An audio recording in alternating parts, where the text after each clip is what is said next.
Hello दोस्तों, हम लोग आज यह जानने की कोशिश करते हैं कि हम लोगों का यूआर का जो पोस्ट अभी मिला है टीजीटी के लिए, ये तो ठीक मिल रहा है आपका जो 40% चाहिए, ठीक है। लेकिन अगर हम बात करें कि हमारा ईडब्ल्यूएस का जो पोस्ट है वो बहुत कम मिल रहा है, ठीक है। ईडब्ल्यूएस का जो पोस्ट है वो हमें बहुत कम मिल रहा है।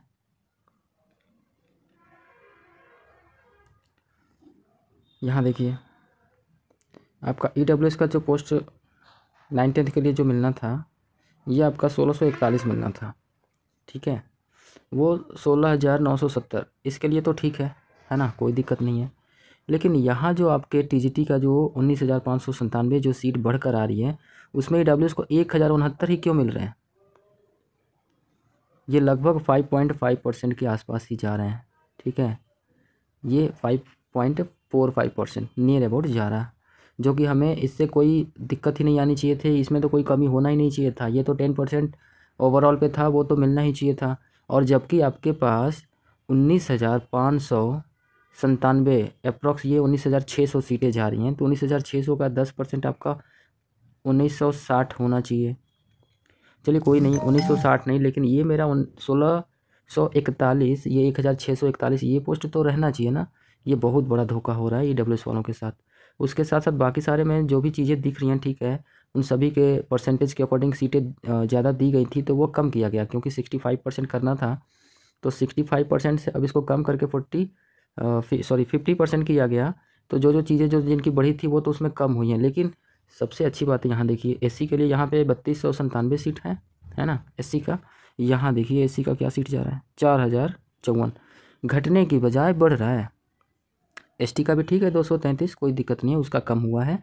एससी का ये नंबर क्यों बढ़ता जा रहा है? ईबीसी की बातें करें, देखिए 3596 सीट अभी नई वाली आई हैं, जो कि पुरानी वाली थी 4200। चलिए कोई बात नहीं, ये भी कम है, परसेंटेज के अकॉर्डिंग कम किया हुआ है। तो जो सीटें थी ठीक है, यूआर के अकॉर्डिंग ये तो बढ़ी हुई हैं, बराबर मिल रही हैं। और ऐसा ही पीजीटी में भी देखने को मिल रहा है। पीजीटी में भी जो यूआर का जो सीट दिख रहा है ना, ये 7,049, ये भी आपका कम ही है, ठीक है। ये भी आपका 40% नियर अबाउट नहीं आ रहा, ये भी बहुत ही कम आ रहा। आपका 24,000 है और 24,000 का 40% आप सोच लीजिए कितना होना है। 9600 से ऊपर ही जाता, लेकिन उसमें भी ये कम हो गया, 2600 कम हो गया यूआर के लिए। बाकी यहाँ मिलते हैं फिर नेक्स्ट वीडियो में। लेकिन ये तो नाइंसाफ़ी हो रही हैं। जो इसका स्कोर बनना है 9th मैथ्स का, तो इनके दो ही पार्ट हैं, है ना, जिस पे कट ऑफ बनना है, एक 40 मार्क्स वाला और एक 80 मार्क्स वाला, ठीक है। यही दो पोस्ट ही हैं, सॉरी यही दो सब्जेक्ट हैं जिस पर कट ऑफ बनना है। और 30 मार्क्स का वो क्वालिफाइंग था हमारा, जिसमें आपको 90, इसमें हमारा 30 का कितना मार्क्स आना चाहिए पास के लिए, 9 मार्क्स, ठीक है। अगर ये आ गया तो वो आप क्वालिफाई हैं। तो उसमें भी कुछ बच्चे हैं जो छटेंगे, और लगभग आप 41,000 लेकर चल सकते हैं, जो इतने हैं जो हम इस एग्ज़ाम में देख पा रहे हैं, है ना, जिन्होंने एग्ज़ाम दिया हुआ है, ठीक है। 41,000 नियर अबाउट।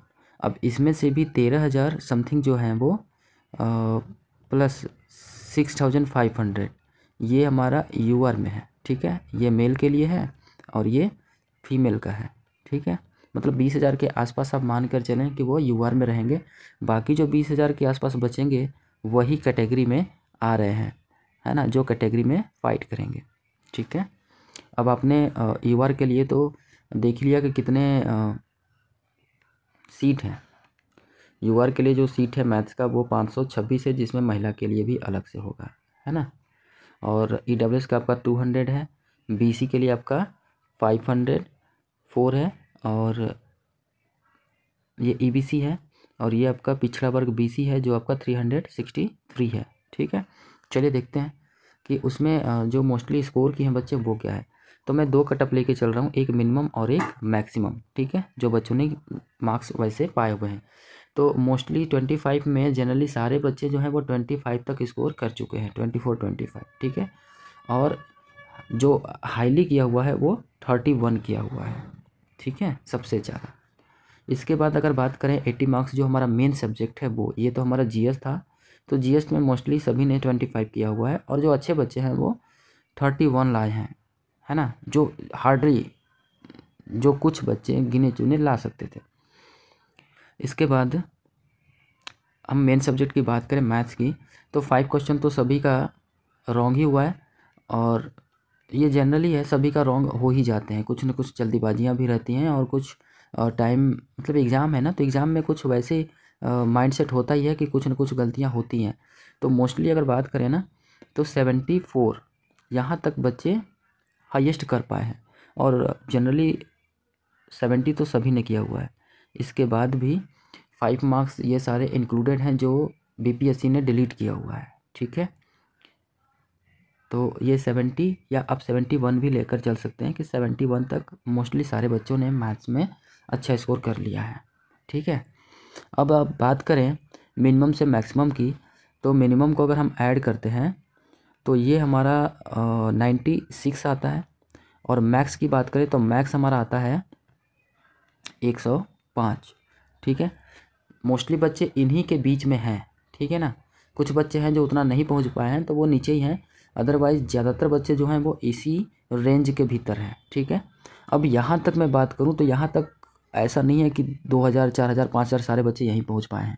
यहाँ पे ये बहुत ही हार्ड लेवल में इसको लेके चल रहा हूँ। सबसे ज़्यादा से ज़्यादा अगर कर पाया कोई तो ये 105 106, ठीक है। किसी किसी का ऐसा दिख रहा है, लोग बोल रहे हैं कि मेरा 110 है, 115 है, 117 है, ऐसा कुछ नहीं है, ठीक है ना। ये सारी चीज़ें अगर किसी का तुक्का या और कुछ से अगर वो कर भी चुका हो तो जानते हैं जीएस है, जीएस में किसी भी तरह आप 40 में 40 तो नहीं ला सकते हैं। अगर 80 में 80 मैथ्स कर सकते हैं कोई बात नहीं, कर लेंगे, लेकिन यहाँ आप 40 में 40 तो कर नहीं सकते हैं। ऊपर से यहाँ पे कुछ क्वेश्चन ऐसे हैं जो आयोग ने उसको अपना आंसर दिया हुआ है, तो इसमें 2 से 3 क्वेश्चन वैसे हैं जो सभी के गलत ही होने हैं, मतलब उसके रॉन्ग आंसर, या आयोग का आंसर दूसरा है, आपका आंसर दूसरा है, ऐसे भी हैं। जैसे एसिड और वाटर वाला जो कि अभी तक डिलीट नहीं हुआ है ना, एसिड और वाटर का हिंदी में अलग है और इंग्लिश में अलग है। इसके अलावा 2-3 क्वेश्चन और भी बन रहे हैं, ठीक है। बाकी तो 5 क्वेश्चन जो कि अलग थे, उनके वर्ड भी क्लियर नहीं हो पा रहे थे, तो वो चीज़ों को तो आयोग ने डिलीट कर लिया है, ठीक है। तो वहाँ तक अगर मैं स्कोर की बात करूँ इन कंडीशन को लेकर, तो मिनिमम आपका 96 और मोस्ट आपका 105 यही स्कोर तक आ सकता है। तो इसमें अगर हम जनरल की बात करें, ठीक है, जनरल की अगर हम बात करें तो यूआर का जो कटअप होगा, और यूआर के बाद आपका बीसी जो कि मोस्ट हाई दिखता है, और इसके बाद आपका ईडब्ल्यूएस, ठीक है। अब इससे 5 और 6 मार्क्स कम फीमेल अपना मार्क्स लेकर चलेंगे, ठीक है। मैं मेल की बातें बता रहा हूँ, फीमेल जो है वो अपना इससे 5 या 6 मार्क्स कम लेकर अपना वैल्यू चलेंगे, मैं बस मेल की ही बता रहा हूँ, ठीक है ना। इसके बाद आपका ईबीसी आएगा, ईबीसी के बाद एससी और एसटी, यहाँ एसी और ये एसटी, ये इतनी कैटेगरी अभी हम लोग लेकर चलते हैं। यूआर के लिए जो लास्ट में रेंज लेके चल रहा हूँ ना, जो बहुत सारे लोगों ने हाई बताया भी था, लेकिन मैं मान के चल रहा हूँ कि यहाँ पर 100 से 102 इसके रेंज में सारे बच्चे आ जाएंगे, ठीक है, जो हाईएस्ट हैं। यहाँ पर बहुत ज़्यादा वेरी करेगा 100 और 101, इससे ज़्यादा 102 और 3 पे आने वाले बच्चे बहुत ही कम होते जाएंगे, ठीक है ना। तो यहाँ तक आपका जनरल आ सकता है। इसके बाद बीसी की बात करें तो बीसी आपका, देखिए मैं ज़्यादा वेरी नहीं कर रहा हूँ बीच में, है ना, क्योंकि इसी के इर्द गिर्द में ना 96 और 105 के इर्द गिर्द में सारे बच्चे हैं, ठीक है, जो अच्छे बच्चे हैं जिनका सिलेक्शन आ सकता है, इससे कम हम लोग नहीं जाने। इसके बाद अगर हम बात करें ईडब्ल्यूएस की, तो वो भी आपका इसी के रेंज में रहेगा, ठीक है, इसी के रेंज में रहेगा, इसमें कोई चेंज नहीं होने वाला। ईबीसी की बात करें तो वो आपका 98 और 99 आ सकता है, ठीक है। एससी एसटी की बात करें तो वो तो आपका एकदम कम ही जाता है 60 to 65, और एसटी तो आप मान ही लीजिए कि आपका 60 के आसपास ही रहेगा, ठीक है, सीट के अकॉर्डिंग। अब इसी में आप अपना अरेंज कर लीजिए। ईबीसी इससे आपका कम भी जा सकता है, ठीक है, इससे आपका 98 से कम भी जा सकता है, ठीक है ना, लेकिन इससे हाईएस्ट ये तो नहीं जाने वाला। यूआर का आपका 102 ये लास्ट है, ठीक है, इससे तो हाई नहीं हो सकता। और फिर कुछ ही दिन की बातें हैं, 1 वीक के अंदर आपका रिजल्ट आ ही जाएंगे, तो फिर ये सारी चीज़ें तो क्लियर हो ही जाएंगी। लेकिन सबसे ज़्यादा अगर उछाल मिलना है तो हमें मैथ्स का ही मिलना है ना। और आपने 6 to 8 का देख भी लिया है कि 6 to 8 में सभी लोग 85 के आसपास ही बोल रहे थे कि 85 प्लस तो नहीं जाना है, 86 तक यूआर के लिए बोल रहे थे कि इससे आगे नहीं जाना है, लेकिन आपने देखा ही है कि 92 तक आया है। और ये पहले भी मैं देख चुका था कि 90 और 92 के नियर अबाउट तो वो स्कोर जाना ही है, क्योंकि जो क्वेश्चन थे वो पिछले की अकॉर्डिंग जो आपका TRE 2 था, वो TRE 2 से जो लेवल था वो TRE 3 का 6 to 8 के लिए वो लगभग ईजी था, ईजी टू मॉडरेट बोलेंगे। यहाँ पे आपका मॉडरेट टू हार्ड था, ठीक है ना। TRE 2 में आपका मॉडरेट टू हार्ड था। जो क्वेश्चन उठाया था उस टाइम वो लगभग 11-12 के क्वेश्चन भी इसमें टच किए थे, लेकिन TRE 3 में वो क्वेश्चन का जो लेवल था वो 9-10 तक ही आकर रह गया था, है ना। साइंस भी वैसे ही ईजी हो गए थे, तो इस वजह से वो हाई स्कोर चला गया है। सेम अगर हम बात करें 9-10 के लिए, तो 9-10 में आपका जो क्वेश्चन का लेवल है वो लेवल लगभग पहला जो था, मतलब TRE 2 में जो लेवल था वही लेवल TRE 3 में भी रहा है, ठीक है। चलिए, आई होप, आशा करते हैं कि ये आपका इसी रेंज में इसको रहा होगा।